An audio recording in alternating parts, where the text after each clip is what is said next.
treenikõne. No tere rahvas jälle. On aega mööda läinud, kui me kahekesi siin arutlesime erinevate treeniteemade üle ja võtame uuesti ette.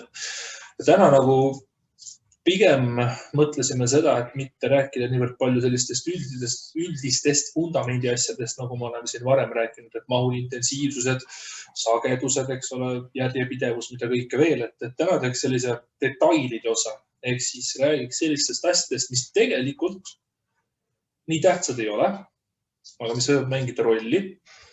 Ja ainult siis, kui olulisemad asjad on sul juba paika nii-öelda sätitud, ehk siis igasugused tempod, puhkepausid, erivõtted, miks mitte, mida me saame jõusaalis teha, kas nad on nagu õigustatud teatud hetkedel või mitte. Et nii on. Kõigepealt tervist teisele poolele ka, Kristjanile. Saad ka rahvale tere öelda. Tere ka minu poolt. Nii hästi, tuli ära. Okei, kuule, aga ma mõtlesin, et võtaks esimese asja ette, et räägiks tegelikult siis sellest harjutuse tempost. Et tihtipeale vaata nagu räägitakse, et ma teen nüüd mega aeglaselt korduseid, et siis ma nagu tunnetan paremini või see time under tension, eks ole, et pinge all on aeg, et mida kauem lihas pinge all on, seda paremini lihas kasvab ja mida kõike veel ja siia viiks juurde kohe panna need faasid ka nagu ekstsentrilise, kontsentrilise ka näiteks, millal nagu on õigustatud aeglane ekstsentriline, millal ei ole õigustatud näiteks aeglane ekstsentriline, kas kontsentriline peab olema võimalikult kiire või me peaksime tegema ka sellist kunstlikult nii-öelda aeglustatud nagu kontsentrilist. Et kui nüüd kuskilt seda asja lahti hakata arutama, siis äkki võtaks kõigepealt hambusse selle üliaeglase tempo mehed näiteks. Et kes teeb teadlikult mega aeglast tempot ja raiub ainult seda, et pingealune aeg nagu loeb. Et see justkui nagu hüpertroofia mõttes just, et kui mul on lihas kauem pinge all, siis ma saan sellest nagu parem hüpertroofia ja nii-öelda, et see on justkui nagu efektiivsem. No, mina sellega ei nõustu, aga ma annaksin siin sõna üle kohe sulle, et sina oled ka selliste asjadega kokku puutunud või sellised inimestega, kes näiteks seda väidavad ja milline sinu seisukoht näiteks selles osas on? No ma ei ole Eesti niimoodi jõusaalides, küll mul ei meenu, et keegi nüüd sellist teeks, et nii super aeglaseid korduseid. Aga ei, no internetis ikka on ette tulnud selliseid tegelasi. Aga et mida aeglasem on sul korduse tempo, eks seda väiksemat raskust oled sa võimeline kasutama, et teha siis sama hulk kordusi, kui sa näiteks kiirema tempoga teeksid. Ühesõnaga, kui sa tahad sama hulga kordusi teha aeglasema tempoga, siis sa pead lihtsalt kõvasti väiksemat raskust kasutama. No, aga mis see nagu mõte on, et see lihase pinge all oleku aeg, eks ju, põhimõtteliselt, kui me lihased kogu aeg teatud pinge all, eks, et ainult see pinge ei loe, et sellest jääb nagu väheks, et raskuse intensiivsus loeb ka ja kui vaadata erinevaid korduse temposid, siis minu teada sellist universaalset kõige paremat tempot nagu hüpertroofiaks ei ole, et siin on üpris lai vahemik nii-öelda kui sekunditena vaadata, mis siis terve korduse peale nagu kulub.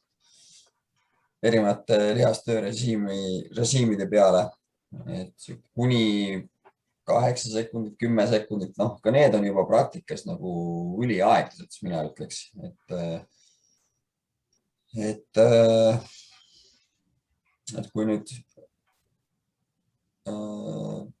ekstsentriline teha nii-öelda, kuidas ma ütlen, siis pidurdamata, eks ju, et raskust mingil moel ei kontrolli, siis tegelikult pool harjutuse kasust jääb ju saamata. ehk seal tulevad küll vahed nagu mängu, et kui on 1-sekundiline ekstsentriline või 2, et siis need, kes teevad 2-sekundilise ekstsentrilise, saavutavad suurema hüpertroofia kui need, kes teevad 1-sekundilise. Aga kui vaadata 2 või 4 sekundit näiteks, siis enam vahet ei ole. Ehk siis põhimõte on see, et sa pead mingil moel kontrollima seda raskust ehk siis nii-öelda pidurdama ja kas sa teed pausi või mitte, ütleme selle isomeetrilise või mitte, jälle siin ei ole väga suurt vahet, kas ta on seal või ei ole, et see üldine korduse kestvus on siis põhiline ja kas see ekstsentriline on mingil moel kontrollitud või mitte. Aga seda tuleb natuke ka harjutusspetsiifiliselt vaadata, et näiteks kükkide puhul on leitud, et kui sa teed kükke nii-öelda, kuidas me nimetame siis põrkega, eks ju, ehk kiiresti alla ja tänu lihase siis väljavenitustsüklile, eks ju, kiiremini üles, siis lihasaktivatsioon on suurem. Aga näiteks, kui sa lamades surumist teed põrkega, siis on leitud, et ei ole. Et see on ka selline, et kes tahab väga nagu, kuidas ma ütlen sulle, detailidesse laskuda, siis tõenäoliselt peaks iga harjutuse kohta, aga vähemalt suuremate harjutuste kohta nagu eraldi vaatama seda, aga ma ütlen jälle, et see praktiline väärtus on suhteliselt olematu. Et nagu ma just ütlesin, et hüpertroofia kontekstis ei ole väga vahet, kas see kordus kokku kestab sul 4 sekundit, 5 sekundit, 6 sekundit, et seal ei ole vahet ja kui sa tahad plahvatuslikumalt teha, et näiteks sul on, ütleme, kiiruslik jõud või maksimaaljõud eesmärgiks, kus sa tohid teha niimoodi, ütleme, su mingi tõstereeglid ei piira sind, et sa ei pea tegema mingit pausi või midagi, siis mida kiirem on liigutuse sooritustempo, siis seda suuremat raskust sa saad tegelikult tõsta. Et nii jõutõmbel peaks võimalikult kiiresti selle kangi maast lahti tõmbama, kükil samamoodi tuleks kasutada lihase väljavenitustsüklit ehk siis nii-öelda nimetame seda siis maakeeli võiks põrkega teha, aga seal on juba teised aspektid, kas julged seda teha, kas sa oskad seda, sest see on hoopis teine tehnika tegelikult kui see, kui sa teed pausiga asju. Ühesõnaga, kõik lõpuks taandub ikkagi konteksti peale ja nii edasi, aga hüpertroofia mõttes see, et kui sa teed näiteks kükke natuke kiiremini, saad servele suuremat raskust kasutada, on umbes samaväärne, kui sa teed natuke aeglasemalt ja kasutad natuke väiksemat, aga sa ei tohi nagu üli aeglaseks minna, et sellel kasutegur kaob ära. Et mis ma lugenud olen, jah, siis kuskil 8 kuni 10 sekundit see korduse kestus võiks nagu maksimaalselt olla, et praktikas ma ise ei loe nii või naas kuidagi viisi selle korduse kestust, et lihtsalt tuleb keskenduda nii-öelda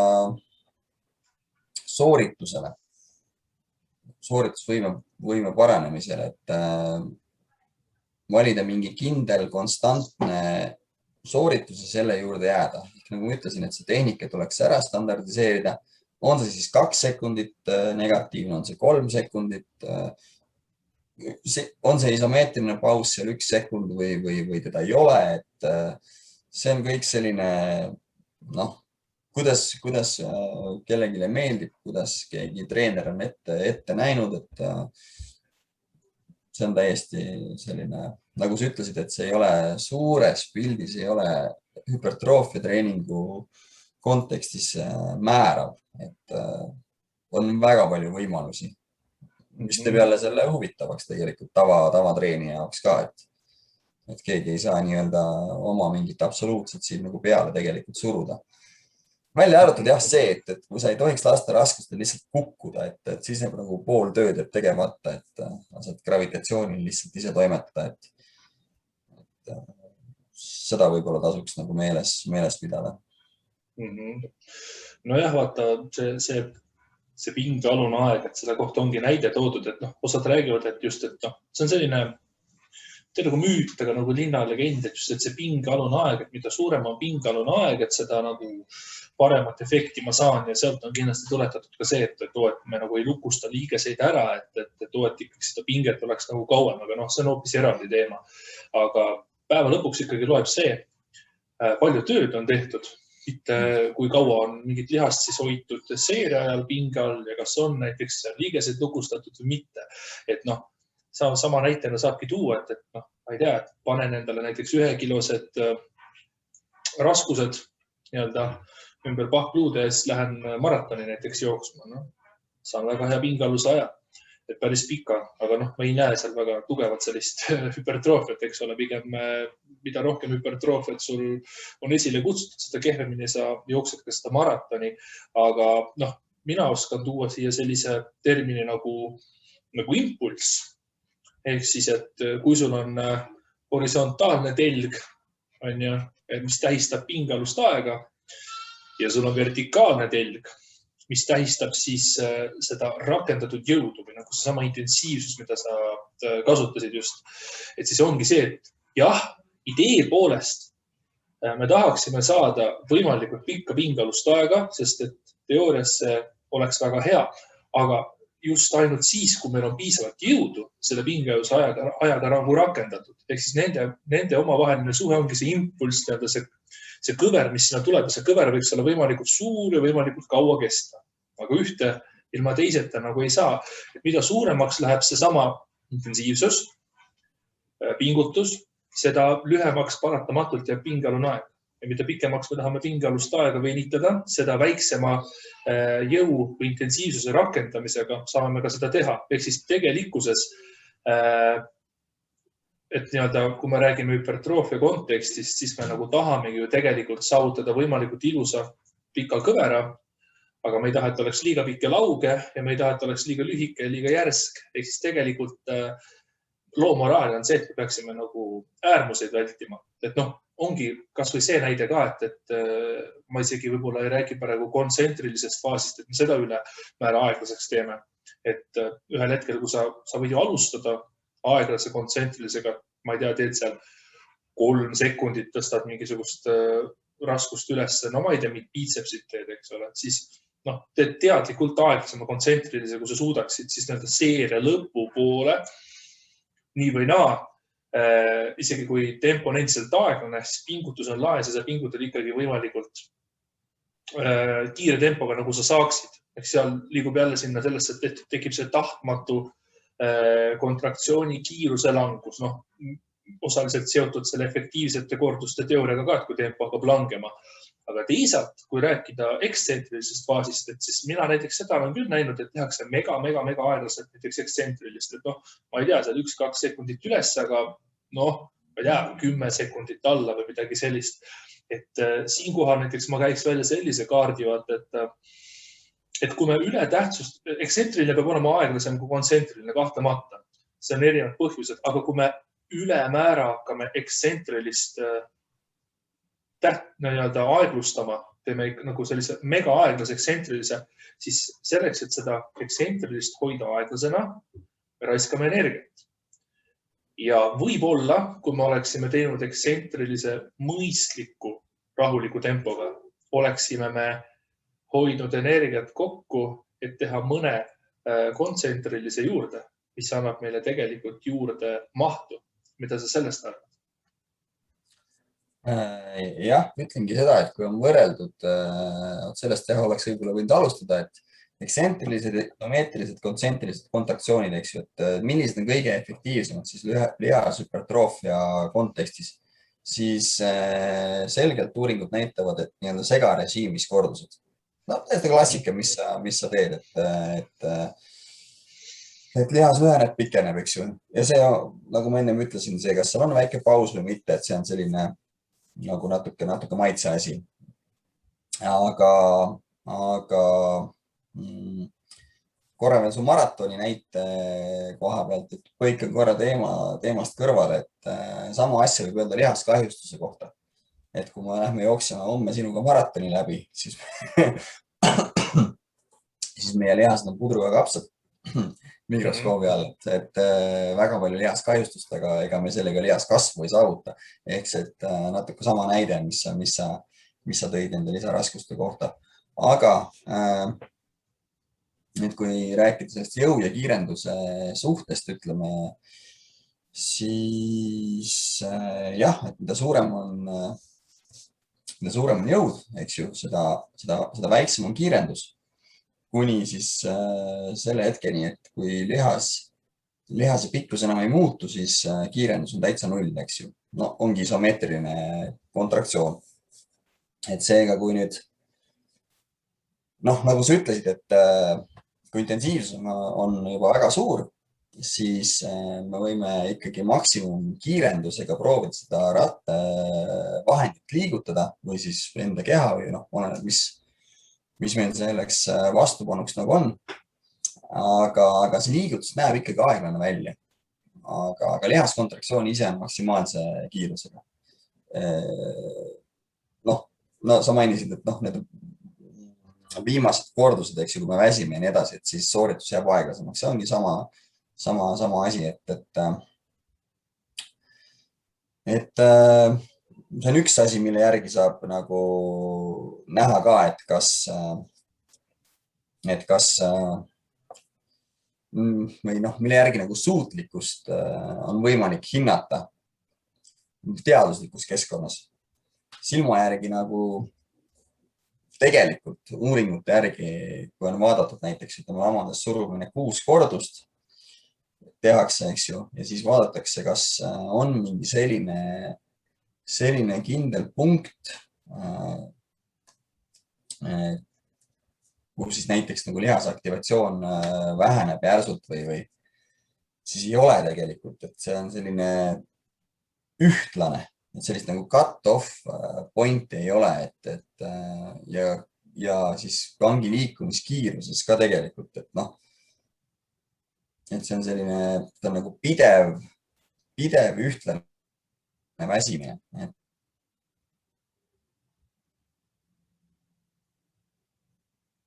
Mis ma siin juurde lisan, et nagu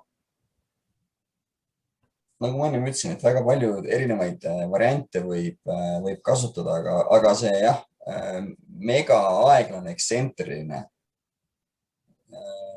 mida sa kirjeldasid, et see ei ole kasulikum kui segarežiimis kordused, mida sa ütlesid, et sa jõuaksid rohkem teha võib-olla kokkuvõttes tööd ehk siis mahtu, mida me teame, et on olulisem näitaja. Eks ju. Ja isegi kui sa selle ekstsentrilise aeglase kordusega tunned ülihästi enda lihast näiteks ja siis sellest me oleme ka varem rääkinud, et see ka ei ole niivõrd oluline, et me võime mingisuguse isomeetrilise kontraktsiooniga ülihästi oma lihast tunnetada, aga see ei ole jälle see kõige tähtsam asi, et piltlikult öeldes kõige olulisem on see töö hulk, mida me mingi ajaühiku jooksul teeme ja siis seda järjepidevalt tõsta, kui hästi lihtsustatult öelda, eks ju. Ja selles ongi kogu võti, et põhimõtteliselt me peaksime leidma viisi, kuidas kõige rohkem tööd kätte saada ja tõenäoliselt kõige rohkem tööd samas ei ole. Et kui me räägime, kui töömahu määrab korduste hulk, näiteks siis kui me ekstsentriliselt täielikult ära kaotaksime, siis me saaksime ka mahtu rohkem või tööd rohkem, eks ole. Aga siis on jälle see, et kas see kordus on sama, mis segarežiimis kordus, et tõenäoliselt ei ole. Ei ole. Jah, neid on nii-öelda võrreldud.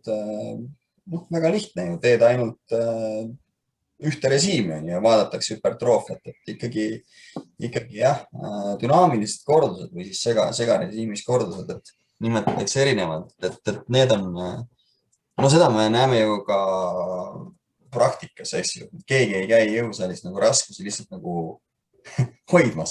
koha peal. Mhm. Saad aru, et või siis ainult eksentrist tegema üliaeglaselt, et kui need oleksid, kujutame ette, et meil nagu jah, neid teadusuuringuid ei oleks, eks ju, siis nii-öelda prod oleks ammu ainult nii treeniks tõenäoliselt, et küllap see oleks nagu avastatud juba saalis, et ikkagi nii see ei ole.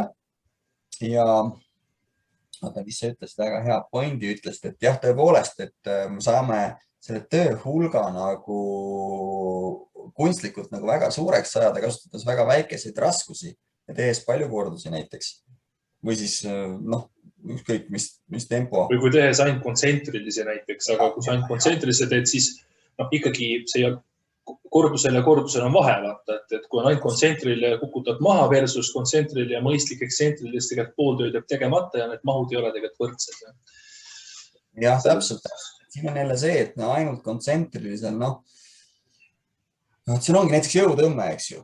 Põhimõtteliselt on ta ainult kontsentriline tõste, et kui me mõtleme, et me praegu meelega ei pidurda seda kangi alla, eks ju, et loomulikult ta annab hüpertroofiat, loomulikult, aga jälle me oleme vist jõutõmbest varem rääkinud ka, eks ju, et selles kontekstis näiteks Rumeenia jõutõmme, ütleme, tuhar tagareis on efektiivsem ja amplituud on seal parem, eks ju, samad dünaamiline kontraktsiooni ja nii edasi, et raskus on nüüd nagu jõutõmbe kasuks maast reeglina, on see suurem kui Rumeenia jõutõmbel, aga hüpertroofia mõttes jah, et me teame, et pikemas amplituudis kordused on efektiivsemad kui lühemas, et on ka võrreldud nagu, on kordused nagu ära poolitatud ja tehtud siis erinevas nii-öelda lühikeses amplituudis vaadatud, kuidas on suurem hüpertroofia, et lihas nagu selles pikemas pikkuses saavutatakse nagu paremad tulemused, Ega tegelikult jõutõmbega vaata, keegi ei olegi kunagi öeldud, et jõutõmme, tavapärane jõutõmme on mingi jõhker hüpertroofia harjutus. Tegemist on tegelikult ju siiski, kui me räägime klassikalisest ja veel enam sumo jõutõmbest, et tegelikult ongi ju meetodiga, kuidas maast kang kõige suurema raskusega lahti tõmmata. Ja paratamatult seal käib juures, et lihas töö eest ta kasvab, aga tihtipeale ongi see, et ta tõlgendatakse nagu selliseks mõnes mõttes nagu massiharjutuseks, et tõenäoliselt massiharjutuseks sellepärast, et seal on kõige rohkem erinevaid piirkondi töös.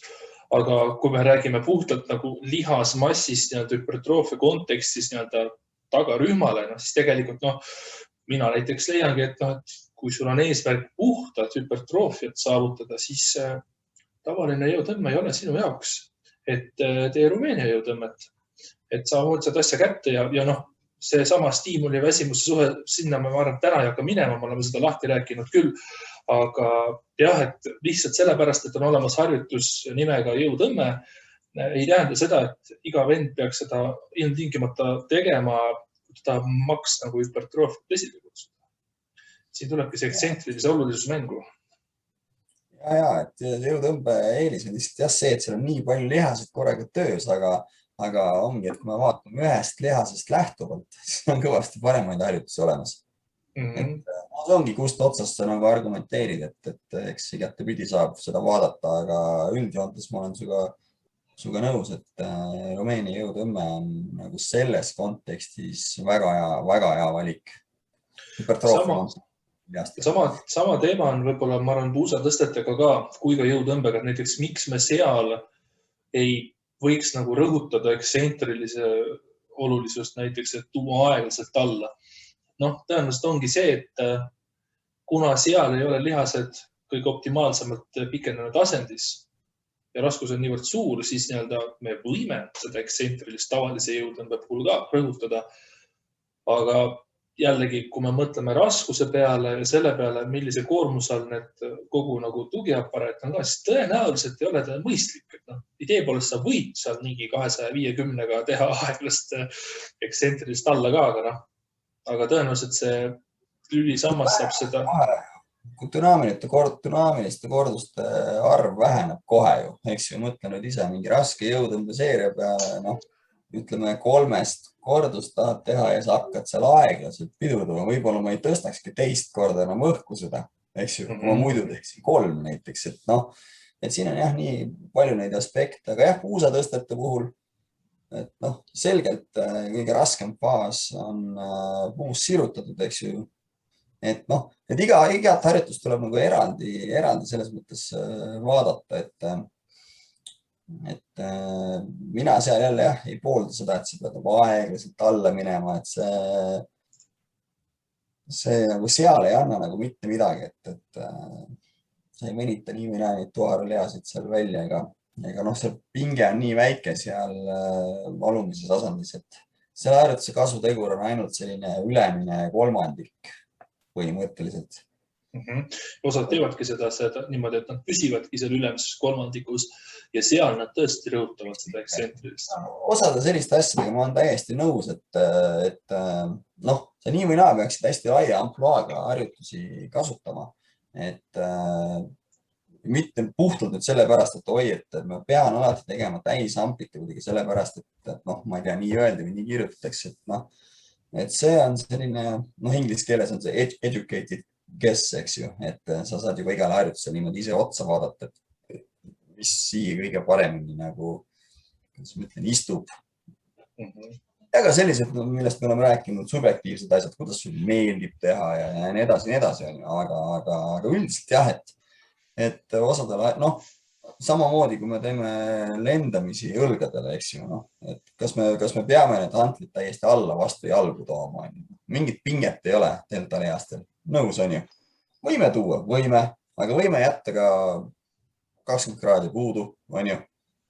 No laias laastus on tegelikult see, et ega päeva lõpuks vahet ei ole, et kui sa ei too vastu jalgu, väsid rutem ära, kui sa tood vastu jalgu, saad paar kordust rohkem, aga väsid lõpuks ikka ära ja sama on selle liigeste lukustamisega ka või siis nagu kõveraks jätmisega, et okei, et kui sa võib-olla jätad kõveraks, siis noh, hoiad pinget rohkem, väsid ära, saad paar kordust vähem ja kui ma lükkan liigesed lukku näiteks rinnalt surumisel, noh, see, kui ma seda pinget lõpus ei saa, kui ma hoiangi 1-2 korduse jagu jõudu kokku, aga nagu lõpuks ma jõuan ikkagi sinna, kuhu ma tahan jõuda. No. Aga konstantse pingega tehes, noh, mida sa praegu nagu kirjeldad, mis tähendab seda, et siis jätad nagu amplituudi, kuidas ma ütlen sulle, mõlemast äärmusest, siis jätad natuke puudu, on ju, et püsid nii-öelda pideva pinge all, aga see suurem miinus ongi see, et sa jätad amplituudi puudu. Jällegi, et konstantse pingega kordused ei ole superior, noh, paremad, jah, täpselt. Nad ei ole paremad, jällegi, järjekordselt. Aga noh, see ongi see ka, et... Ma ei soovitaks nii teha, et ikkagi hüpertroofia mõttes on, kõigepealt on võimalikult suur amplituud, mida me saame, eks ju, mõnusalt kasutada. Mingil moel kontrollitud eksentriline faas ja sisuliselt ülejäänud on juba, noh, natuke teisejärguline, et ütleb mina. Seal tekib see oht ka. Tõsta raskus üles, eks ju. Seal tekib see oht ka, et kui sa jõnksutad sinna, et ei lükka sirgeks näiteks käsi, noh, otsid seda pinget taga ja noh, veel vähem, kui sa näiteks, noh, toome näiteks rinnalt surumise, on ta siis kitsa või laiema haardega, et ei lükka käsi sirgeks ja noh, veel vähem, et ei puuduta rinda ära või siis teed rinnalt põrke näiteks ja jätad käed üleval kõveraks, siis sa riskid sellega, et sa ei standardiseeri ära nii-öelda amplituudi ennast ja seetõttu ka sooritust ennast. Et on ju küll, noh, kunagi isegi sai harrastatud seda, aga kui vaadata teisi ka, et võtab selle kangi, noh, põrgatab ja lükkab käed poolenisti sirgeks mingi 5 kordust ära, aga vaata, kui see viimane kordus on vaja ära teha, et käed sirgeks saada ja kang pukkidel tagasi panna, siis see viimane kordus, see on see, et kas nagu jään ellu või jääd, kas kang kukub alla või kuku nii-öelda. Samas, noh, kui sa teeksid pausi, noh, ei pea, aga kui sa teed pausi ja lükkad sirgeks, siis sul on nagu, noh, sul on fikseeritud punkt A ja punkt B. Et see peab muretsema sellepärast, et sellepärast nagu, kui näha näiteks kui ma oma trenni nagu kajastan, on ka, et võimalikult palju ma tegelikult üritan teha pause surumistel, näiteks rinnal üles lükata sirgeks. Et ainus, kus ma tõesti pausi ei tee, kus ma varem tegin, on näiteks kükiga, et ma istun alla, täitsa põhja teen seal pausi, et lihtsalt ma tundsin, et ta hakkas natukene põlvedest nagu kõõlustel natuke liiga tegema ja seal ma tõesti, ma üritan seda põrget mitte kuritarvitada, aga ma üritan nagu seal sellise kerge nagu vedru hoida, et sealt alt nagu mõistlikult ära tuua, et all täitsa nagu istuma nagu ei jää näiteks. No, aga see ongi nagu kuidas kellelegi. Absoluutselt. Et oota, mis ma tahtsin lisada, midagi sa puudutasid praegu. Ja, et no põhimõtteliselt on vaja töövõimet tõsta, eks ju. Et see on nagu sooritusvõime päeva lõpuks nagu loeb. Noh, me võime nüüd argumenteerida, et kui sa oled juba mingile tasemele jõudnud, et mis siis nagu olulisemaks muutub, aga noh, algajad, noh, kui sa jõuad 40 kilo rinnad suruda, siis jõuad 80, jõuad 110, et sinu lihased kasvavad, kui kilod kangil tõusevad, teed seda täis amplituudiga. Eks ju, sama kõikide harjutuste osas, et standardiseerida tehnika ära ja keskenduda ikkagi sooritusvõime tõusule peamiselt. Ja need lihased kasvavad. Kõik noored, kes hakkavad tegema ja nii edasi, et see on see. Mitte nüüd see, et kas ma seal pidurdan seda 5 sekundit ja noh, ühesõnaga, et see ei ole niivõrd määrav detail. Ja need individuaalsed eripärad samamoodi, et sa ütlesid, sulle meeldib ilma selle nii-öelda kükis pausiti teha. Väga hea. Mõnele meeldib pausiga teha, andku minna, et jällegi see sama jutt, et standardiseerimine, eks ju, ja seda võib ka ju aeg-ajalt vahetada ja muuta, on ju, et siin on nii palju võimalusi, sellepärast jällegi jõutrenn ongi nii huvitav, et aga jah, selles mõttes tempo osas, et sellised mega aeglased või noh, mida ma olen näinud tegelikult ükskord ühel Leedus käisin, üks Austraalia treener koolitas seal ja siis ta kasutas neid. Ja nad tegid niimoodi, et ühe peal see näidati ette ka, et jalapressi tegi näiteks niimoodi, et 30 sekundit kontsentriline 30 sekki siis negatiivne faas.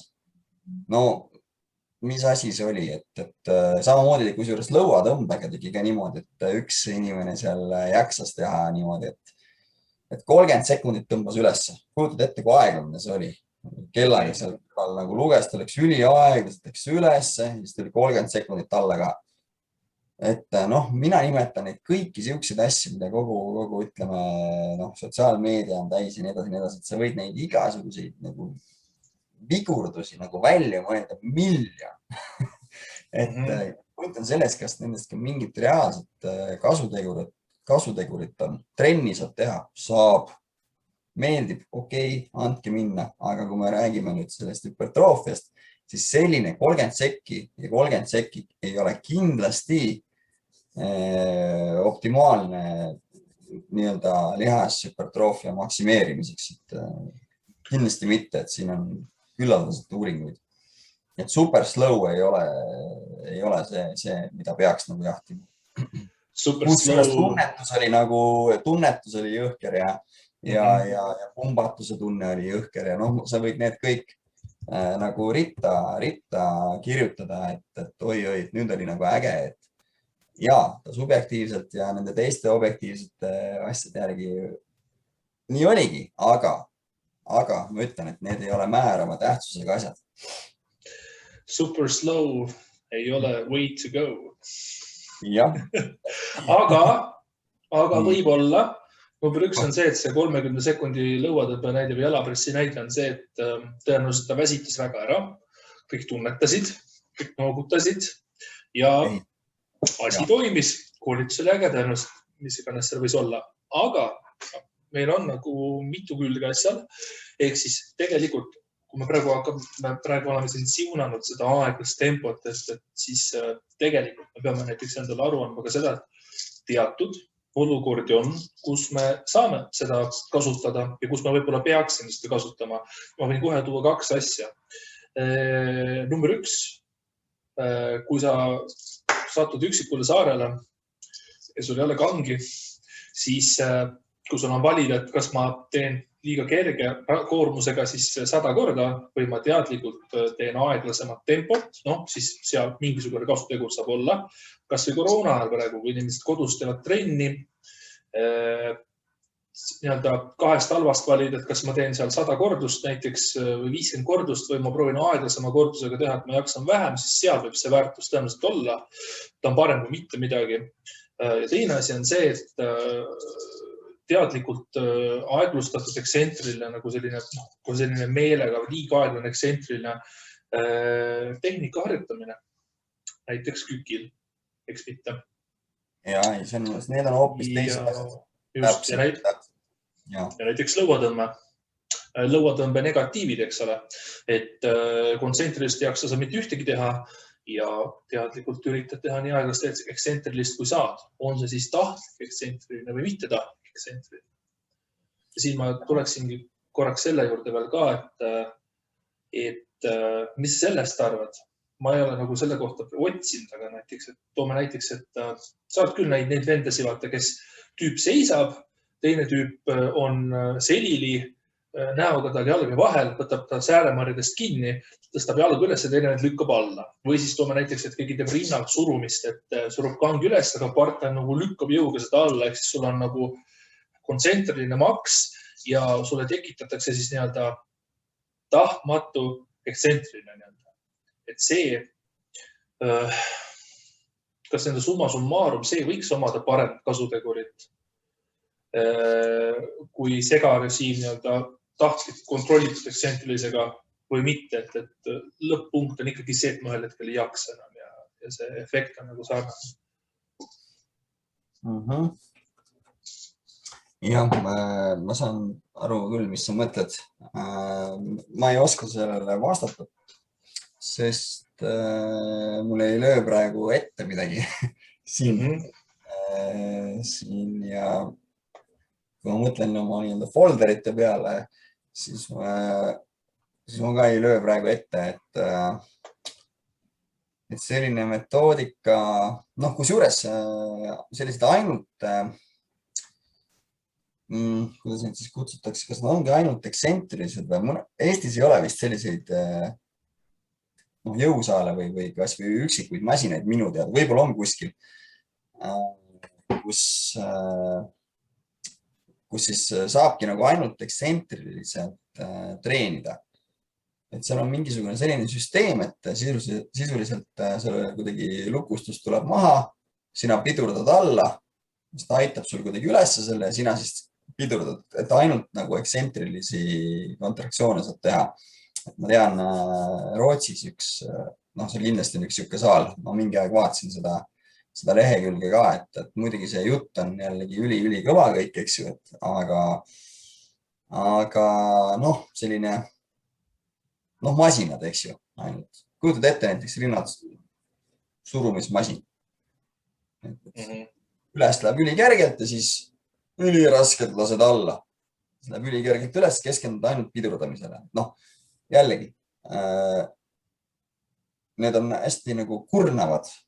Siuke treening on hästi kurnav. Ta on kindlasti nagu, kui sa ei ole harjunud sellega, tänu sellele uudsuse faktorile on ta ka väga palju lihaskahjustust põhjustab.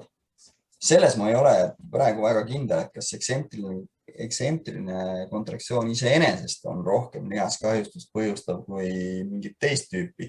See on selline valdav arvamus, eks ju, aga ma olen lugenud ka, et see võibki tulla pigem sellest, et kes ikka ainult eksentriliselt treenib, eks ju, et pigem võib see olla ikkagi sellest uudsusest tulenevalt. Et kui lasta just harjuda sellega inimestel ennem, et siis kas ikkagi on eksentrilised rohkem lihaskahjustust põhjustavad, kui nagu tavapäraselt me nii-öelda oleme harjunud teadma, eks ju, et et siin ma ei ütle midagi, et ma täpselt ütlen, et ma ei tea praegu, aga seal ei olegi praegu vahet. Aga jah, et kui need oleksid jällegi need ainult eksentrilised efektiivsemad, siis oleks nagu praktikas oluliselt laialdasem kasutuspind ja uuringutes oleks ka selgelt see nagu välja tulnud. Aga see, mida sina mainid, jah, et põhimõtteliselt sa teed näiteks dünaamilisi kontraktsioone, dünaamilist liigutust ja siis seda võib ka niimoodi teha, kujutame ette natuke, näiteks lamades surumine, sul on kang sirgetel kätel, eks ju, siis keegi hakkab seda nagu alla vajutama. Mõistad? Et siis nagu hoiad vastu sellele. Aga mis see, ma pakun praegu, lihtsalt spekuleerin, et ma arvan, et sellel ei ole mitte mingit eelist hüpertroofia seisukohast. Kui sellega ära kohaneda, siis on täpselt sama nagu selline nimetamist tavaline treening. Alguses tänu jälle selle uudsuse faktori ja nii edasi võib see kõvasti pikendada taastumise aega, tekitada rohkem lihaskahjustusi ja nii edasi. Aga ma ei usu, et sellel oleks mingi ime kasutegur. Me näeksime neid asju oluliselt rohkem, tõenäoliselt. No ma just mõtlen seda, et mul 2 asja praegu, mis seda peale tuli. Number 1 on see, et need aparaadid, mis sa rääkisid, või kui me suudame tekitada olukorra, kus treenima ainult eksentrilist, et sa ütlesid nagu lihaskahjustusi nagu ei pruugi rohkem tekkida, siis mul läks mõte kohe sellele, et fakt on ju see, et eksentrilist on võimalik nagu taluda ja sooritada oluliselt suurema koormusega. Ehk siis kujuta ette, et tõenäoliselt, kui keegi jaksab rinnalt suruda seal 100 kilo, ta võib tekitada kangile koormuse näiteks 150 kilo. Ta suudab selle eksentrilise nagu ikkagi ära sooritada nii, et see kang tal rinna peale ei kuku, vaid et paar sekundit tõenäoliselt peab vastu langetada. Aga siin ongi see, et see on raskus, mis on nagu tema eksentrilise maksimum. Ehk siis lihas saab justkui rohkem retsi, aga kõõlus saab eelkõige ka nagu rohkem retsi. Sellest tulenevalt ongi, et see Rootsi masinate näide, mis sa nagu rääkisid ka, et kui keegi läheb sinna, okei, et ma tean, et ma nagu nii saan üles, et paneme 200 kilo kangile, hakkame eksentrilist tegema, siis pigem nagu see võib just olla see hea sõna kontraproduktiivne, nagu, et sa teed nagu rohkem kahju, et sa võib talud rohkem teoorias, aga keha ei ole kohanenud seda eksentrilist niivõrd palju nagu taluma. Et selles mõttes ongi nagu see segarežiim mõistlik, et sa lähtud oma kontsentrilisest võimest üles kangi suruda ja eksentrilise teedki teadlikult rahulikuma, aga see eksentriline ei tee sind katki selles osas. Ja, eksentriliselt jah, jälle 20 kuni uuringute järgi on see päris suur, see kuni number, kui palju on siis eksentrilised lihased nagu tugevamad, et ma ei mäleta. Aga teine asi on see, et kui mõelda nende masinate peale, et mis nagu tegelikult vaata, mis on see mingi ratas või rull, vaata, mis on plaadi peal, vaata, sa oled hoorattaga, vaata, see rihm on küljest, tehakse kükkemöllu, siis tegelikult ma selle peale olen proovinud kunagi Fibol teha, et seal on küll see, et sa tuled nagu hooga ülesse, sa annad sellele rattale selle hoo sisse ja üleval seal nagu üleval asendis või faasis, nagu sa oled talle juba sellise hoo sisse andnud ja ta läheb järsult vastupidiseks, siis tegelikult ta tõmbab sind sealt ülevalt alla sellise jõuga, et ta on kindlasti ületab su seal seda nagu, seda kehalist nagu võimekust, et sa annad sellise hoo sisse, et kui sa vaatad ka, et kuidas on seda näiteks kükki teevad selle plaadi peale, et tuleb hooga üles, aga ta tõmbab kohe sind alla, et sa ei suudagi sinna üles jääda. Sa ei suuda seda pausi ka selle üleval hoida, ta kohe tõmbab su alla. Alla siis kaob see hoog uuesti ära, sa tekitad selle kontsentrilisega, aga just huvitav ongi, et sa ei suuda selle üleval hoida, et ta annab sulle sellise impulsi, et ta tõmbab su nagu kohe alla ja sa ei suuda selle nagu vastu hakata, et see võib-olla on üks selline asi, mis on nagu saab olla võib-olla kõige lähemal sellele. No sellega on selline lugu, et kui sul oleks, vaata, eriti vabade raskustega on ju niimoodi, et nagu enne mainisime ka, et harjutustel on sellised sticking pointid, eks ju, ja erinevad nagu jõukurvid, et mõni harjutus on raskem siis, kui lihas on rohkem lühenenud asendis, teine harjutus võib olla nii, et on raskem siis, kui lihas on pikenenud asendis ja nii edasi. Näiteks kükkidel see sticking point on, ütleme, viimane alumine kolmandik alt üles tulles, et sa nagu lähed alla, sa jõud natuke tulla ja siis on see võitlemiskoht biomehaaniliselt ja kui sealt üle tuled, siis tõenäoliselt tuled üles ka, eks ju. Ja see ülemine faas, see viimane kolmandik on nagu ülilihtne. Seetõttu,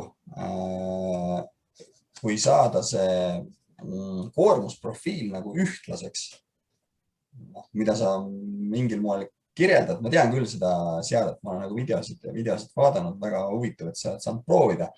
Et kas ta on siis selline tunne, et nagu sul on terve liigutuse vältel on raske. On selline tunne, nagu sa ütlesid, et sa isegi püsti sa seista põhimõtteliselt ja kohe kisub sind alla. Vaata kangiga sa võid panna, ma ei tea, paned 200 peale, kui sa üleval oled, sa võid seista, ükskõik kui kaua ma seisan sellega, saad aru? Et selles faasis on lihast arendav roll olematu, aga kui me saaksime koormusprofiilid selliseks, et on kogu aeg raske, siis need on tegelikult, selline treening oleks hüpertroofia kontekstis nagu üli hea. Aga praktikas jõusaalis me seetõttu teemegi erinevaid harjutusi nagu erinevate nagu nurkade alt, et mis me siin läbi käis, puusatõste, tuharalihastel maksimaalne pinge lühenenud asendis, kükk, tuharalihastel maksimaalne pinge pikenenud asendis, eks ju, et väga hästi nagu täiendavad teineteist ja nii edasi, et ei saa nagu ainult üks harjutus ei ole hüpertroofia kontekstis nagu lihasele reeglina piisav, et on vaja nagu variatiivsust. No neid aparaate on ikka, mis jõukurvi nagu tasandavad, vaata, kus sa saad nagu regullida, et ülemisse või alumisse otsa koormust juurde, aga selle rulliga sellega oli pull, et sellega oli see, et ma läksin selle peale kükki tegema, et ma tõmbasin selle rihma sealt puruks kükki tehes, aga mitte sellepärast, et ma mingi hull tugev olen, vaid sellepärast, et ju siis seal oli kuidagi mingi error seal oli, aga naljakas oli, et mingi vend tuli tõmbas puruks. Aga seal on see, et mida ülespoole sa lähed, siis mida ülespoole sa jõuad, mida lühenenumasse asendisse lihas jõuab, seda suuremaks rakendatud jõud nagu läheb, eks ole. Tänu sellele ongi hea kumme neid jõukurve tasandada. Et mida kõrgemale sa lähed, seda rohkem jõudu sa rakendad ja seda suurema hoos annad sellele rattale sisse ka, eks ole. Siis kui sa üles jõuad, siis sa oled talle seal lõpus juba sellise hoo sisse andnud, siis kui ta hakkab vastupidiselt pöörama, siis ta nagu sellise hästi äkitselt nagu tõmbab sind alla selle sama potentsiaaliga, mida sa nagu vastupidi või? Alla vastupidi, et siis ta nagu rämeda hooga tõmbab sind alla, aga all ta nagu jahtub maha. Aga samas ta on mõistlik, mida pikenenumas asendis lihas on, seda vähem meil sinna koormust nagu vaja on ka. Aga alla sa saaksid istuda või? Saaksid sa seal istuda või on... Vist äkki saakski. Vist äkki saaks, aga pigem ma arvan, et seal tuleb see ka mängu, et see nagu mingi rütmika peab vaata nagu olema hea sooritada. Selles mõttes on nagu mõistlik jah, et... Ma pakun, et need asjad on nagu hüpertroofiaks nagu üli head. Et just see, mis sa kirjeldasid, et üleval läheb nagu raskeks, kus muidu pükk ei ole raske. Just, et see eksentriline saab analoogse profiili, nagu sa ütlesid, et tihtipeal on see, et ta tõmbab äkitselt alla, aga ma ei tea, kui jõusaali pomod kuulavad seda podcasti, siis tahate oma saalile. No jõusaalis küki puhul on ju see, et sa saad seda nii-öelda kohandavat vastupanu kasutada kummilintide või kettide näol, eks ju, et sa paned ketid siis kangi külge või siis kummilint, eks ju, kangi külge ja mingi ots on alla kinnitatud, et siis täpselt, saad nagu kohandada seda koormusprofiili. Et siis läheb küll üleval raskemaks. Jah, ta on sarnane, aga see ratas on agressiivsem, sellepärast, et kummiga sa võid püsti seista, puhata hingata, aga rattaga sa ei seisa, ratas kisub su kohe nagu alla.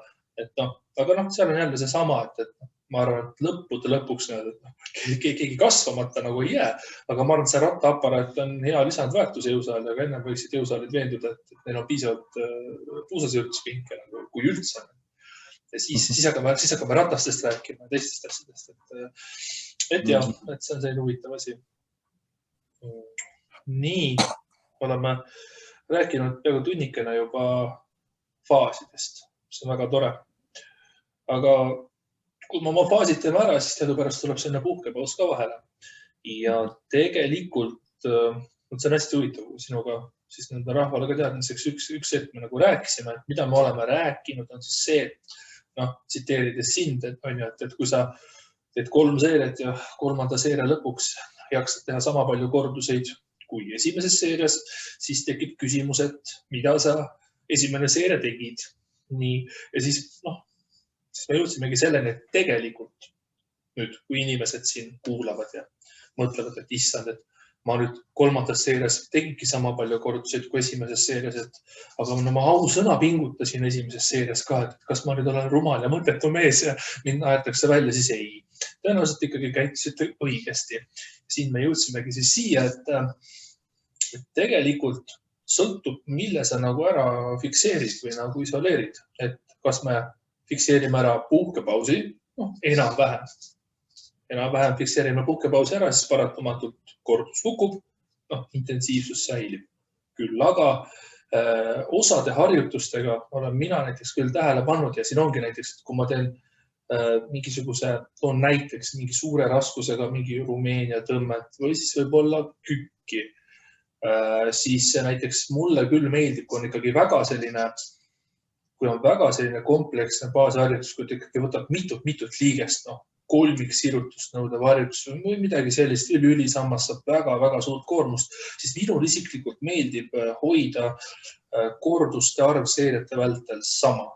Millegi pärast psühholoogiliselt meeldib. Ja siis vaatame, jõudsimegi sinna, et kas siis see nagu halb, ei ole halb, kui me fikseerime kordused, aga jätame siis puhkepausi lahtiseks näiteks. Sest paljud jõutõstjad teevad ka, et neil on kindel maanil ees 5x5, 4x4, mida iganes.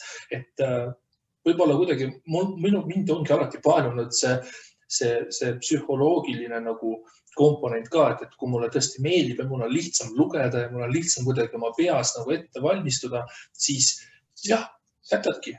Iga seeria järel paus läheb pikemaks, aga korduste hulk nagu näiteks jääb samaks ja see on, ma arvan, ka asi, mida väga paljud inimesed tegelikult alateadlikult teevad.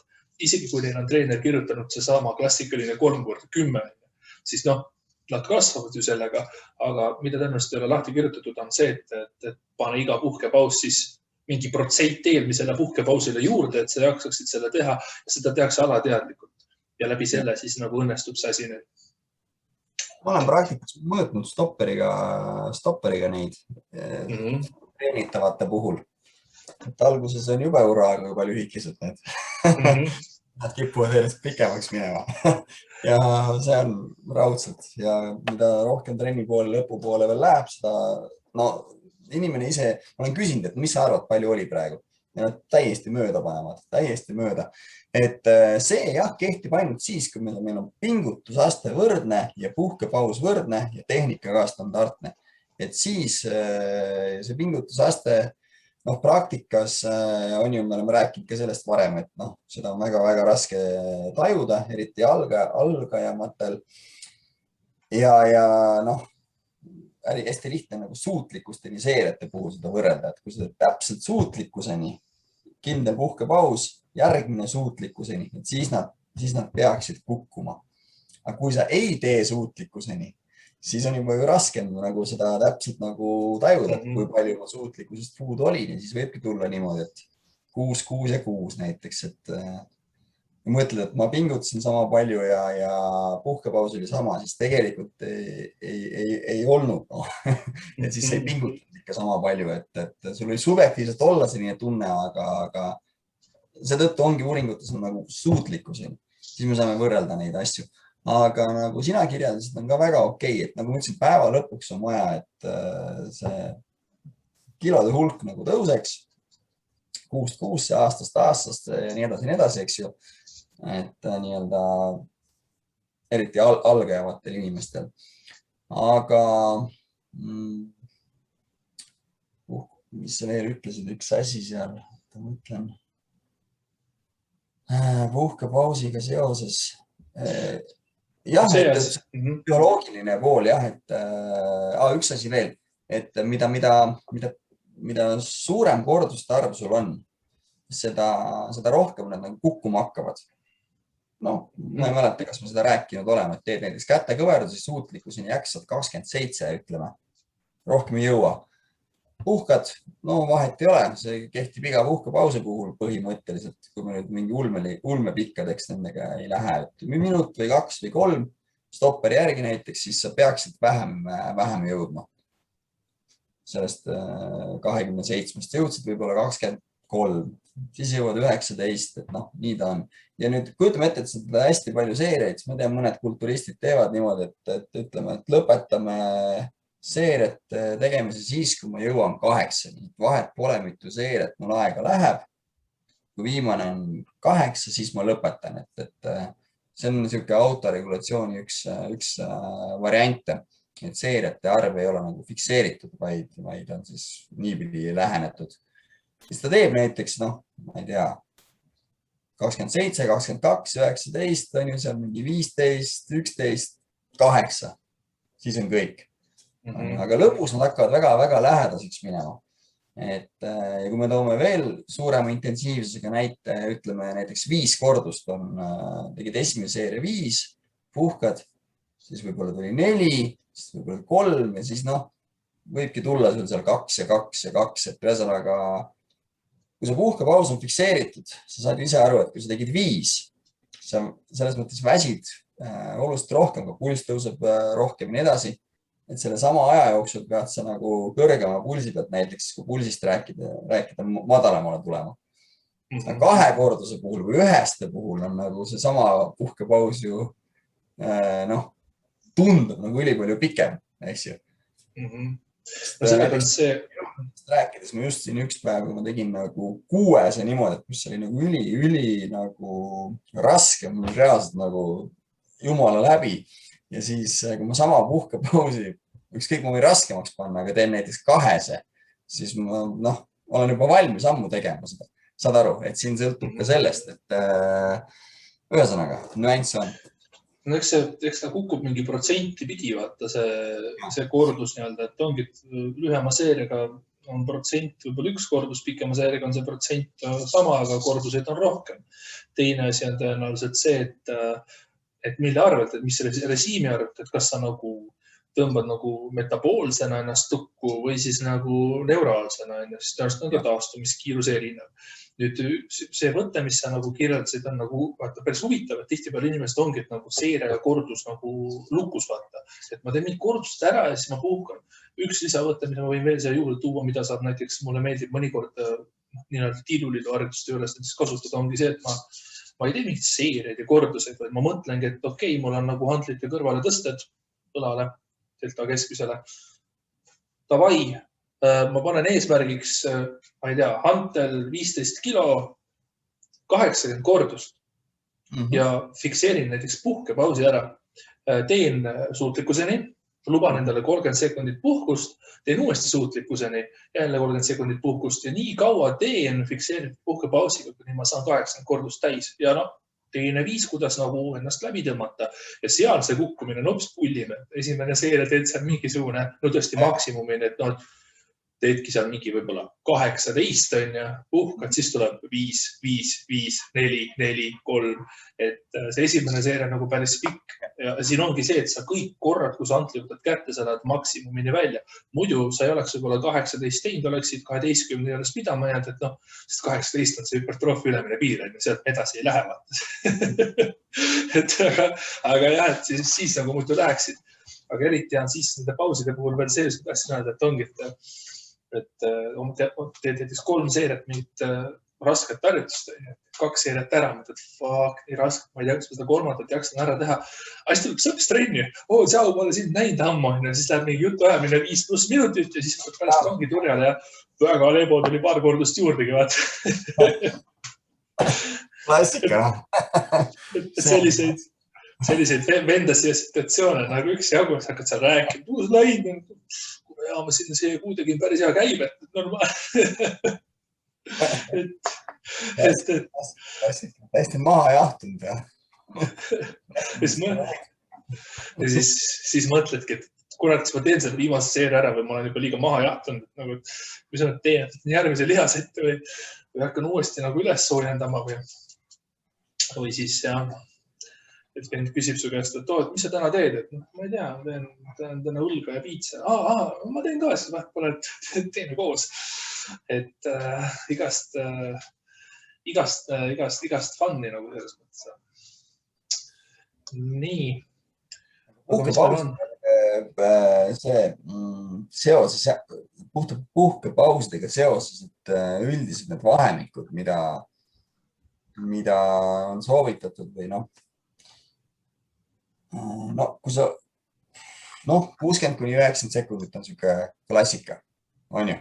Aga ma olen lugenud hästi palju erinevaid, 1 versus 2 minutit, 1 versus 3 minutit ja nii edasi, et vaadata nagu hüpertroofiat ja nii edasi. Et kui sul maht on võrdne, siis ega vahet ei ole. See ongi see, et okei, maht on võrdne, selge, aga pikem puhkepaus. Nagu me just tõime näite, seesama praegu oli väga hea näide, et võimaldab teha rohkem mahtu. Ajasid seal sõbraga pläma, tegid 2 kordust rohkem kui ennem hoopis. Et puhkasin välja, sain rohkem mahtu, korduste mahtu siis antud näite puhul. Ja ehk siis tegelikult, kui lasta maht vabaks ja panna puhkepausid fikseerituks, näiteks 1 versus 3 minutit, siis selgelt suurem hüpertroofia on 3-minutiste puhkepauside puhul. Et see oli Brad Schoenfeldi raportist üks uuring, mis kindlalt seda nagu, kuidas ma ütlen sulle, kinnitas siis seda printsiipi, eks ju, et see töö hulk on määravam. Ehk siis, kui sul on võimalik, kui sa teed kordus näiteks 10, puhkad 1 minuti, jõuad seal, ma ei tea, 8 ja viimase jõuad 6, saad 10, 8, 6, aga sa puhkaksid 3 minti, sa saad võib-olla 10, 9, 7, 10, 9, 8 ja niimoodi nagu nädalast nädalasse 6 kuusse ehk, et sa saad tegelikult rohkem kordusi sooritatud. Et see pikem puhkepaus on parem ja tegelikult see puhkepaus võib olla lausa, sisuliselt on, kui me räägime nagu sagedusest nüüd korraks, sa teed mingit harjutust, kangiga surumist teed esmaspäeval ja teed neljapäeval, siis need vahele jäävad päevad, see on sisuliselt nagu puhkepausi pikendus. Et paljud ütlevadki, et sagedus on nagu lihtsalt nagu puhkepaus seeriate vahel sama harjutuse puhul, saad aru, et kunstlikult me pikendame seda kõike. Et tegelikult nagu nii ongi, kui füüsikalises mõttes me lihtsalt teeme tööd, siis kui sa nüüd mõtled ette, sul on 5 seeriat lõuatõmbeid teha, ütleme, siis sa võiksid need 5 tükki päeva peale nagu ära jaotada sisuliselt. Et iga 2 tunni tagant teed 1 seeria. Versus see, et sa teed 5 seeriat nii, et sa teed 1 minutise puhkepausiga. Ja metaboolne stress on suurem, kui sa teed need järjest ja nii edasi, nii edasi. Korduvalt seda on tõestatud, et see ei loe, et kui sa saad, et see sooritusvõime ja see üldmaht päeva lõpuks loeb rohkem. Et kui sa praktikas saaksid niimoodi teha, et see nagu, sa ei mõtlegi selle puhkepausi peale, et sa saaksid lihtsalt rohkem värskemana teha seda sooritust. Seda parema tulemuse. Ehk paus on selline, et mida pikem ta on, nii et me nagu praktilises väärtuses nagu seal, ma ei tea, 3 tundi seal jõusaalis ei veeda, siis ta on parem kui lühem. Aga praktikas ongi see, et see võtab nagu jube palju aega.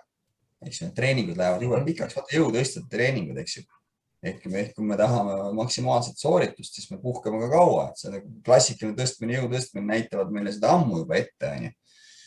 aga me ei pea ka seda ülilühikeseks nagu viima, et see ei anna nagu otseses võrdluses nagu meile edu, et siin on kuskil see kesktee, eks ju, ja mina olen üldiselt sinna 2-3 minuti tuuri nagu jäänud, kirjandust ka lugenud, et keskmiselt nagu sinna kanti võiks jääda, et see 60-90. Noh, ütleme jällegi, standardiseeri ära, tee ühtemoodi, anna minna. Et noh, mis see nagu minu asi on. aga point ongi selles jah, et kui nagu otsesesse võrdlusesse panna, siis see natuke pikem annab selle eelise, seda tahtsin öelda. No jah, ja see sama näide ka, et kui see näiteks, et kui me jätame puhkepausid lahti, aga jätame nagu, jätame puhkepausid lahti, et teed esimese seeria ära, mis iganes raskusega saad seal, ma ei tea, 10 korda ja lähed suutlikkuseni, et selleks, et sama pingutus uuesti teha, pead võib-olla puhkama seal 3 minutit, jälle 10 ära. Selleks, et kolmas seeria teha samaväärselt ära, võib-olla pead 15 minutit puhkama ja niimoodi pikemalt ja pikemalt ja pikemalt, et pause panna pikemaks. Et teoorias see võibki olla kõige parem viis treenimiseks, aga ta on ebapraktiline reaalses elus. Ehk siis siin tekib see asi ka, mida tuleb arvestada, et nagu ei ole oluline see, mis on optimaalne paberil, vaid on oluline see, mis on realistlik nagu päris elus. Ja pole mõtet hulluks minna nii-öelda. Et see on üks asi ja kõige äärmuslikum näide, mida me võime mõelda, ongi see, et mine koli Jupiterile. Et ela terve oma elu tugevama gravitatsiooniväljaga keskkonnas. Siis on sul nagu kogu aeg on üks raskem seeria, terve elu on sul nagu raske seeria, siis nagu sa pead trenni tegema, keha kohaneb sellega nii-öelda. Et kui saaks, siis tegelikult võiks terve elu elada niimoodi, et telliskive täis seljakott on seljas ja muutudki tugevamaks, aga ta nagu ei ole praktiline. Seda nagu mõnes mõttes kinnitavad ka teiste spordialade näited vaata ja ka tõstjate puhul tehtud uuringud, et parem on teha nagu mitu lühikest trenni päevas kui üks maratontrenn. Just selle sama väsimuse haldamiseks, aga see kandubki praegu meie näitelis ja väga hästi üle, et see 2 trenni vahe on ka jutumärkides ju nagu puhkepaus.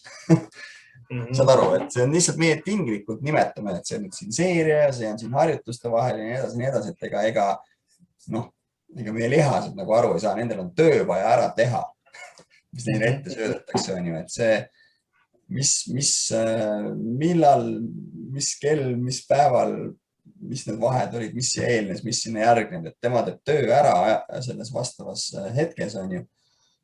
Ja siis, nii on, et jah, tõstjatel ka, et ma ei mäleta, ma tean, et mul on materjali selle kohta, et kas nad said paremad tulemused, kui üks grupp jaotas samad nagu jaotasid nagu päeva lõikes laiali, üks pidi tegema nagu 1 trennina, teine jaotas sama seeriate arvu, jaotas nagu nii, et poole tegi nagu hommikupoole, poole tegi õhtupoole. Et see, kes tegi 2 korda päevas, sai nagu paremad tulemused, aga ma praegu 100% pead ei anna, et midagi mul meenub, et väsimuse teooriast lähtuvalt samamoodi on see kindlasti praktilisem, kui on võimalus niimoodi. No see ongi see sama asi, et number 1 ongi see, et sagedus ei ole tegelikult ju mitte midagi muud kui viis siis optimeerida mahtu, jaotada mahtu, mis omakorda aitab sul siis seda trenni kasutegurit üleval hoida, et sul liiga pikaks vaata ei lähe. Sagedus ongi viis nagu mahu nagu ette söötmiseks. Mulle meeldib jah öelda, et see sagedus on viis, kuidas mahtu majutada. Jah. Majutada lihtsalt, et sina sinna, et ega ta muud ei ole, et need on kõik nagu risti-rästi seotud oma vahel. Aga samamoodi on ka puhkepausid. Ja see sama supertroofia kunn Israel, tema trennibki niimoodi tegelikult. Tal ongi AM ja PM trennid ja teebki. Hommikul ongi seal võib-olla jube vähe harjutusi, mõni trenn on ju, mingi 2. harjutust ma olen vahest vaadanud ainult. Teeb kaks rinnale ühe viitsale ja õhtul teeb seal, ja ta teeb, tegelikult kui sa vaatad tema treenist, teeb tõesti nagu nii-öelda loogika vastaselt, et ta seal käsivarre treenib enne, ma ei tea, seljatõmbeid läbi ja seal teeb triitsepsi võib-olla enne selga, aga sa saad selles mõttes traditsioonilisi reegleid rikkuda, kui sa nagu suudad nii paindlik olla või nagu seda mahtu niivõrd hakitada, et siis nagu mingit vahet nagu ei ole.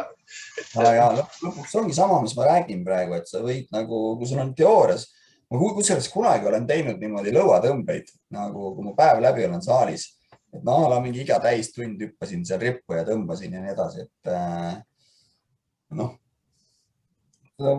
see on, ma ütlen, et see kõik läheb lõpuks nii tüütuks ja nii edasi, aga loomulikult sa saad hästi palju mahtu nagu kehast läbi lasta niimoodi, et sa justkui ei saa nagu arugi, vaata, korra hüppad, teed selle ühe seeria ja sa võid teha juba see mingi 8 seeriat, on ju, 8-tunnise päeva jooksul, on ju, et niimoodi märkamatult, on ju. Et sa saad nagu väga lihtsasti saad sa suured seeriamahud nagu nädalas kokku.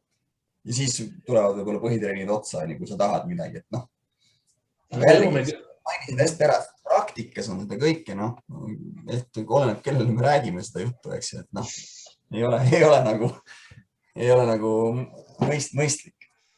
Et aga see ongi see nagu seotubki või nagu time in selle sama asjaga, et kui me siin räägime, et justkui full body'l, mitte full body'l, aga nagu mahu jaotamine nädala lõikes, et sa ei tee rinnale 12 seeriat esmaspäevale, vaid sa teed 4-4-4, 3 päeva lõikes on justkui mõistlikum, siis tegelikult samm sellest full body'st edasi, full body'st, ta ei ole 100% full body, aga mahu jaotamine, aga samm sellest edasi veel on ju tegelikult, siis ongi see AM ja PM treenid, vaata, et siis sa nagu saadki nagu mõnes mõttes nagu splittida, sest et kui sa full body treening teed ka, et kui sa alustad seal alakeha liigutusega, teed seal alakeha 2 liigutus, ülakeha 2 liigutus, mingi tõmbeliigutus, siis ikka treeni lõpuks ikkagi kasutegur võiks langeda, et su energiaressurss hakkab ammenduma.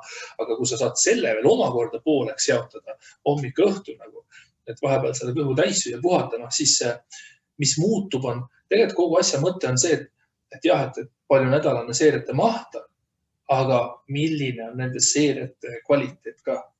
Et ongi, et kui sa teed oma rinnapäeva ühel päeval ära, siis nagu mõelge nüüd korraks, et sa teed oma 3 seeriat surumist ära, sa teed oma 3 seeriat kaldpingil hantleid nagu klassika ja siis teed 3 seeriat lendamist peale. Kui suur kasutegur ja pingutus sul läheb sellesse viimasesse harjutusse, nendesse viimastesse seeriatesse nagu kaugeltki mitte. Versus, kui sa need jaotad ja mida hullemini sa nagu jaotad, et seda paremat töö kvaliteeti sa saad nendes seerites hoida ja nädala lõikes on küll suur vahe selles mõttes, et ühe lähenemisega on seeriate kvaliteet pingutus oluliselt ütleme väiksem kui teisega. Ja kui sa hakkad seal neid veel hakitama hommik õhtu, siis ta on tõenäoliselt nagu veel kasulikum, aga peame aru saama, et me peame muud elu ka nagu elama ja siis nagu ei ole nagu, sa ei saa, võib-olla kui sa vanglas oled, et sul pole muud midagi teha, siis sa võid nagu sellist pulli teha. Äkki sellepärast, et nii suured ongi oma... Teoreetiliselt, võib-olla oled kursis, et see üks uuringust vaatsid, eks ju, see Saksa mahutreening 10x10 versus teine grupp tegi 5x10. Mingit kindlat harjutust, ma ei mäleta. Ja siis hypertroofia sai suurema see grupp, kes tegi 5x10. Et ma ei mäleta, mis need nii-öelda selgitused ja ütleme, arvatavad mehhanismid seal olid, aga et ongi, et mingi hetk on nagu pildikult öeldes Leas nagu ütleb mingi hetk, et kuule, ma saan aru juba, mis sa tahad, eks ju. Et ei ole mõtet nagu edasi nagu teha. Ja siis võtad Saksa mahutreeni, kes on juba seal see 8 seeria, 9 seeria, tõused, teed kükke, istud, 9 seeria hakkab pihta. Tõused püsti ja hakkad kangi juurde minema, siis 4 pead on mõtled, hakkab jälle pihta. Selle ma saan kindlasti välja otsida, võin saata sulle, et see on nagu, tundub nagu, et see 10 nagu nüüd ei ole nii palju, kui sa kirjeldasid siin klassikaline on ja vennad panevad seal rinnal eased, eks ju, 4 surumist, 4 seda, mingi 12-16 seeriat nagu iga esmaspäev nagu teist nägu. 5 seeriat kütavad ja 5 seeriat kütavad või 5 harjutust kütavad ja 4 seeriat ja nagu nad dubleerivad seal surumismustreid ja nagu. Et see on nagu päris hullud, aga tegelikult on sellised per treening nagu lihas seeriate arv, et mingeid selliseid numbreid on ikkagi kirjandusest nagu läbi käinud, et ei ole vaja nagu ühe trenni seeriate arvu per lihas nagu ülisuureks ajada. See ei too kasutegurit enam.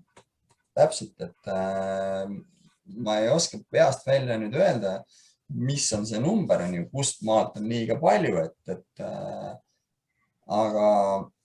aga lihtsalt see võiks nagu sundida mõtlema, et võib-olla teha nagu väga vähe väiksem doos ühele lihasele ühes trennis ja seda siis natuke sagedamini kui see, et nagu metsikult rammida seda nagu üks päev ja siis kannatada. Vennad hakkasid rääkima nagu, et räägime siis kuradi kordustest ja puhkepausidest, aga lõpetavad ikkagi mingi mahu ja sageduse üle mingi räntimisega, et davai, full body ja mida kõike veel. Et ei saa üle. Jah, seal on lihtsalt niivõrd palju nagu argumente. Noh, ise juba ütlesid need asjad ära põhimõtteliselt, mis jällegi ei tähenda seda, et see ei toimiks, see nii-öelda klassikaline pro-split absoluutselt, aga. Et homme postkastis kirja ei oleks nagu, et siis nagu kõik on okei, et tehke nii nagu tahate. Et jah, korra äkki pühendaks 10 mintsi siit lõpus veel mõtlesid mingid põgusad nagu erivõtetest, vaata, et võtame võib-olla, et ma mingid igast trikke siin ei jõuavad käsitleda, aga võib-olla, et korraks räägiks nagu sellest superseeriast ka, et nad oma kommentaari nii palju ma saan anda, et kui me superseeriast räägime, on suur vahe, kas ta on superseeria lihtsalt pulli pärast paneme samale harjutusele, ühte superseeriasse sama lihasgrupi harjutus. Või siis me räägime antagonistide superseeriatest näiteks. Et antagonistide superseeria on minu hinnangul ilmselgelt mõistlikum tegevus ja ta on mõistlik tegevus siis, kui ongi nagu aja kokku eesmärk, et antagonistid üksteist nii palju mingi väsimuse nagu kattuvus on, aga nii palju üksteist ei riku, et kui tõesti ongi vaja mingil viisil nagu aega kokku hoida teha, siis ta on parem kui mitte midagi, aga kui me räägime mingisugustest sama lihase harjutustest superseeriateks panna, siis näe selle vist eriti pointi. Või tegelikult näed, kui toome näiteks seal lendad ja siis surud kangi peale võib-olla, et saad pikendada seda kuidagi pingutust rinnalihasele, aga Selle kohta ma ütlen niimoodi, et jällegi võib teha, andke minna, aga nad ei ole paremad kui sirged seeriad selles mõttes. Ja see ühe lihase superseeriate variant, aga antagonistide superseeriad on väga hea variant. Ja just see, et mis me ennem rääkisin, et kui sa tead, et sa tahaksid selle puhkepausi vähe pikemaks saada. Vaata, ma ennem rääkisin, et see oleks hea, kui ühe lihasgrupi vahel oleks pikem puhkepaus. Aha. Aga ma ei taha seda aega nagu raisata ka, eks. Siin tulevadki mängu samad vastaslihasgruppidele superseeriad. Kutsutakse ka paarisseeriad või võib ka komboseeriateks nimetada ükskõik. Väga hea viis tegelikult, kuidas seda aega mõistlik kasutada. Et surumised, tõmbed, sirutused, painutused ja nii edasi. Ja võib ka kolmik, nelikuid, mis iganes kasutada, kui sa väga hästi oskad seda nüüd teha.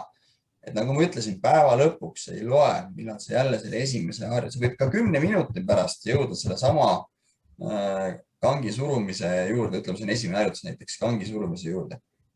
Et kui see nii hästi planeerida. Ehk siis me võime seda lausa nagu ringtreeninguks nimetada. See võib tunduda praegu selline utoopiline, et mida sa räägid, kui sa rahulikult, loogiliselt mõtled, siis enamus inimesi kujutab ringtreeningut mingi natuke laadi ette võib-olla, aga tasuks nagu korraks pea nagu tühjaks lasta ja reaalselt nagu mõelda, et okei, ja ma teen pikema puhkepausi. Näiteks mul on lamades surumine, siis sa teed võib-olla mingi seljatõmbe, siis sa teed sääresirutusi, säärepainutusi ja 5. harjutusena tuled siis uuesti lamades surumise juurde. Sa saad päris palju puhata seal, on ju, aga tegid hoopis teisi lihasid vahepeal. See on tegelikult, see on nagu ülihea. Me võime seda nüüd 4, ükskõik kuidas nimetada, gigantseeriat, mingit, ma ütlen, et nimetusi on kirjanduses nii palju erinevaid, et summa summarum sisult ringtreening 4 harjutusest koosneb, saad aru? Ja teed nagu ringidena seda, kui su logistika seda võimaldab, ma ei tea, kodus näiteks teed, kui sa saad seal hästi sättida, siis kindlasti alguses on see, et see uudsuse faktor on võõras ja nii edasi, nii edasi. Aga summa summarum on ta nagu väga hea treening, sest sa jõuad, sest see lihasgrupp, rinnalihased, triitsepsid, õlad saavad puhata selle aja. Kui sa seal väsitad biitsepseid, eks ju, selga, reie esiosa, reie tagaosa. Selle 4 puhul, mis ma nagu näite tõin. Et see on variant, aga jällegi, paarisseeriad on nagu väga hea variant tegelikult, kui su jõusaali logistika seda nagu lubab, nii et seda teisi külastajaid nagu ei sega. Kodus treenides, kui siis on nagu super kasutada, kui sul on jällegi nagu, et sa ei pea seal mingi hantli raskusi ringi kerima ja vahetama. Ühesõnaga, kui ta on ebapraktiline, siis mina soovitan sirged seeriad, asi vask ja nii ongi, eks. Aga kui on hästi mugav sul teha, siis tasub kindlasti mõelda. Aga mõtleme nii korra, et sa ei tee nagu superseeriat, sa teed pausid vahel, et kui sa muidu teeksid surumine, puhkus 2 mintsi, surumine, puhkus 2 mintsi, surumine, puhkus 2 mintsi, järgmine harjutus. Teeme niimoodi, surumine, puhkus 2 mintsi, tõmme, puhkus 2 mintsi, surumine, puhkus 2 mintsi, tõmme, puhkus 2 mintsi. Siis tegelikult me näeme ju seda, et trenn kulgeb samas tempos edasi, aga me töötame samu lihaseid pikema intervalli tagant läbi. Selle pikema puhkepausi, millest ma rääkisin. Väga paljud eksperdid sellest rääkis juba, mis meil on siin 2021 ja 15 aastat tagasi või rohkemgi, Fred Hanson, eks ju, see on väga, kuidas ma ütlen siis nii-öelda lugupeetud ja tuntud nimi, et rääkis sellest ammu juba harjutuste sellisel viisil paaritamisest ja nii edasi, et see on muidugi väga vana strateegia, et kui seda hästi teha, siis tegelikult sa tõid väga hästi välja, et see on väga hea variant. Sa saad niimoodi teha, et sa saad lihasele rohkem puhkust ühele ja sa trenni pikemaks ei tee. Sa saad isegi trenni hästi teha lühemaks. Samas siin on see üks oht ka, et mida võib-olla sult on ka küsitud tihtipeale, et sa annad inimesele kava, siis ta küsib, et kas ma teen nagu kõik harjutused nagu ükshaaval ära või siis ma teen nagu harjutus, teen ringi peale, siis hakkan uuesti pihta, vaata. Siis ongi see, et kui sa niimoodi teeksid, et sul on seal mingi 7 harjutust ja sa teed neid niimoodi, et teed igat harjutust nagu ühe seeria ja siis hakkad otsast peale, siis ühel hetkel tegelikult me peame mõistma seda, et ühel hetkel see intervall, kus sa sama lihase juurde tagasi jõud, ta läheb nagu nii pikaks. Ta ei ole praktiline. Kujuta ette, et sul see kükk on seal 150 kiloga, näiteks esimene harjutus. Väga raske sul jälle minna selle 150 kilose kangi juurde, et loomulikult siin on see, et oleneb kellele 150, kui sa jääksid selle 20 kordust teha, siis anna minna, siis ei ole, ühesõnaga, siin sõltub ka kordustest, mida sa kasutad ja nii edasi, mis sobib ja mis mitte, et siin on isoleeritud harjutustele sobib ta näiteks väga hästi. Näiteks, kui sul on selline treeningnädal, et sul reedel on näiteks selline päev, kus lihased käid treenid nagu isoleeritud harjutustega, siis selle reedese treeningi võid sa väga hästi endal sättida sellise kontseptsiooniga paika. On ju? Aga näiteks teistel päeval on teistmoodi, et see ongi jälle see programmi, ütleme, disaini ülesehitus, et kuidas sa teed, et sul ei pea olema ju ühtemoodi nagu iga trenn, et siis sa võrdled nagu reedet reedega ja kolmapäevaga, aga nad on ise erinevad, on ju. Kuigi lihased seal on samad, et ühesõnaga jälle, kui see full body on ju jutumärkides, mis iganes, siis nad võivad olla täiesti erinevad ja kordused võivad olla erinevad. Esmaspäeval teed seal mingi, ma ei tea, 4-8 kordust ja see reeden on seal, ma ei tea, 10-15 seal. Jube huvitav on minu arust nii nagu trenni teha, et seal on paarid, seal on kolmikud, siin on ainult sirged seeriad, siin on nii, on ju. Ühel treeningpäeval on, päeva esimeses osas on, või mitte päeva, vaid trenni esimeses osas on siis prioriteedid, näiteks mingid alakehaharjutused, teisel päeval on ülekehaharjutused, et nagu sa rääkisid, vaata väsimus kuhjub kogu aeg, eks ju, uuringute järgi ka, et need harjutused või lihasgrupid ütleb, mis on sul trenni esimeses osas või eespool saavutavad suurem hüpertroofia kui need, mis on tagapool, et need lihtsalt sa väsid, et seega ma alati meeldib öelda, et need sääred üldse ei kasva, aga palju sa teed, millal sa teed. No trenni lõppu seal mingi 3 seeriat, pane need ettepoole, pane need esimeseks, pane need päriselt prioriteediks, treeni sa neid päriselt, treenid piitsepseid neid või nagu rinnalihasid, tee nagu suhtu nendesse säärtesse samamoodi, vaata. Et tihtipeale nad lihtsalt seal kuskil lõpus ja täna ei jõudnud jälle ja üks seeria vähemaks ja tead küll. No või siis teed nagu nõkkadi nad ruttu lõppu ära, kusjuures säärtest rääkides veel, kui sa vaatad minu tegelikult seda trenni, mis ma olen teinud, et need samad 3 päeva, mis ma olen nagu üles laadinud, niimoodi ma nagu treeningi full body's, eks ole. Aga biceps on ühel päeval, triceps on teisel päeval, aksessuaar, 3. päeval on delta külgmine või face pull, aga iga päev on tegelikult seal lõpus säär. Ühel päeval on seistes, ühe jalaga, teisel päeval on istudes, painutatud põlvega, 3. päeval on ideaalis eesel, kui ma saan teha. Ja prioriteet on küll trenni lõpus, aga ta on prioriteet ikkagi säärt arendada. See biceps nagu saab kaudselt ja palju. Total body on ju, aga ühel päeval vend küsib, et kuule, sul ei ole siin bicepsit ju. No jaa, et see tõttu see total body tegelikult, see ongi nii lai termin, et ta ei pea olema sul paberi järgi kõik lihasgrupid. Tegelikult nagu on ju. Lõuga tõmban või hantlit tõmban.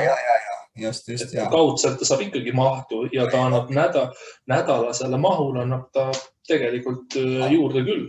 Aga vaata, kui sul ei oleks ühel päeval seal olnud säärt, siis sa ei saa seda päeva nimetada, total body päev.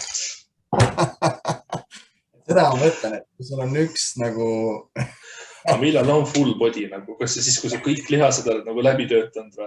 Et ma ei tea, keeglit tõmbad ka läbi, et siis on nagu full body, aga see ei ole. Alati naerangi, et need on lihtsalt sellised nagu laiali valguvad terminid on ju, et me kõik saame aru, mis me mõtlema, aga et siin võib olla nii erinev lihtsalt see, kuidas see üles ehitatud on, et kas sa käsivartele tegid, kas sa, ma ei tea, kaelalihaselt treenisid, kas sa seda tegid, kas sa seda tegid, et see lõppkokkuvõttes, oluline on, mis sa nädala jooksul, ütleme, kui vaatame nädalast perioodi, et mis sa nagu selle jooksul ära teed. Ülejäänud jaotused ja tempod ja asjad on nagu, teisejärgulisemaks. Kuni me võimegi lõpuks sinnani välja jõuda, nagu sa rääkisid, nagu kuidas Israel teel treenib, eks. Et ta on juba täiesti hommik, õhtu, siin nii, siin naa, et kui pihta ei saa, siis tundub nagu mis asja, eks, et jube segapudru kõik on ju, aga tegelikult on nii, et siis sa saadki aru, et oi, siin on äkki on nii veel parem ja kui mul on ajalised võimalused sellised ja miks mitte. Et sellised 30-minutised treeningud on nagu väga okei, et kvaliteetse töö sinna 30 minuti sisse, 30-40 minuti sisse. Kui sa saad seda 2 korda päevas, saad sa sama asja nagu 60 minutit või 1,5 tundi teine teeb järjest. Siis ongi lõpuks see, et juba, et võtad need elektroodid ja topid terve keha neid täis, ühendad auto akuga ära, paned selle seljakotiga selga, kõnnid päev otsa ringi ja on väga hästi maht jaotatud ja intensiivsus. Sagedus on ideaalne. Võib-olla räägime mõne juttu, ma peaks võib-olla sinna EMS siin nendesse treeningutesse minema. no sealt seda on 20 mintsi 2 korda nädalas. Vähe. Ma ütlen, me peame oma variandi ehitama. Ütlen, et see kogu kehal lööd elektrode täis, paned auto aku selga, kõnnid ringi. 16 tundi päevas hoiad pinged sees. Tõmbled seda. Nagu neid, mis need on, need rattad, rendime välja. Käime ainult akusid vahetamas. Jah. Nagu ei veel parem on siis see, et vennad seisavad seal see, mis on see Teslade tanklad, seisavad rivis oma akudega hommikul.